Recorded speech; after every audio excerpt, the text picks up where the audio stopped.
I sit on the chair, hands by my side, eyes meeting eyes. The hate, despair, and oh God, despise. He says, cry me a river. And I say, no thank you, but I'm alright, I'd rather not, and please don't fight. He stands up looking down at me with my helpless body and withering cheeks, and he says, what? Do you dare to say no? And I close my eyes, for this hurts more than any punch through my ribs in the road where I lost something I can't get back, ever would.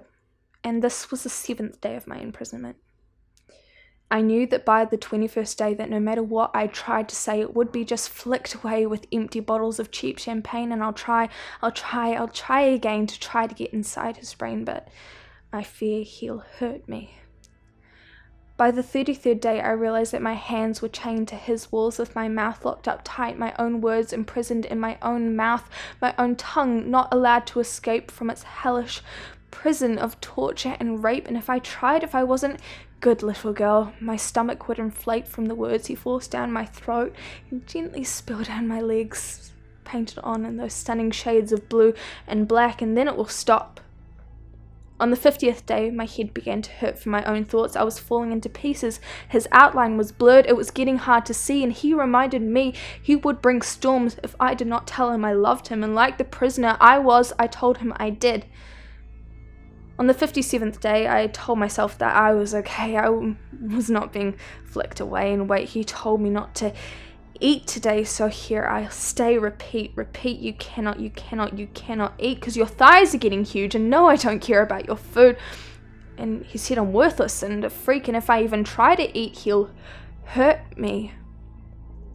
On the 65th day, I asked him why he liked to cause me pain, haunt my heart, kill me in my sleep, put razor blades in my mouth, and refuse to let me speak. I asked him, why do you follow such a routine? Do you like it when you make me scream? He laughed and shook his massive head and said, of course, my dear, it's all I ever want to hear.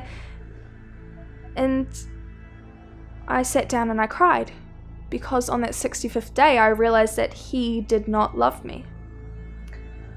On the 78th day, I told myself, good God, girl, you need to get out and erase the memories of this mindless body scout. He was judging my eyes the way that they said. He judged my hands the way they pulled at my hair, until the day that I cut it off, of course. Well, that just made it 10 times worse.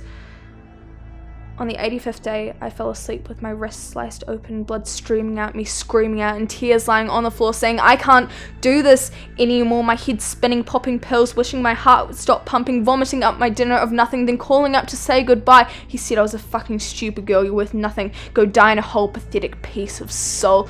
And he slammed the phone down, and I took a deep breath in and a bigger one out, and then it stopped. On the 97th day, I woke up again in the white-clad walls of the psychiatric ward, telling the doctors that I'm so bored, and also, can you text him for me, please? God, he probably thinks I'm such a sleaze, or maybe that I'm an attention whore. Yeah, that seems more easy to believe. But, oh, okay, who's that new girl there? It must be a sister, but oh, okay, they're kissing. What on earth have I been missing? He told me he loved me, though. He said he loved me.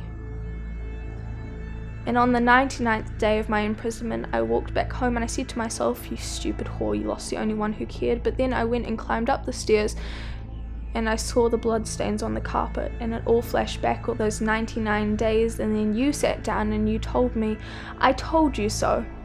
I told you that this boy would break your heart. And I nodded. And then on the first day of my freedom, I stood up and I smiled again.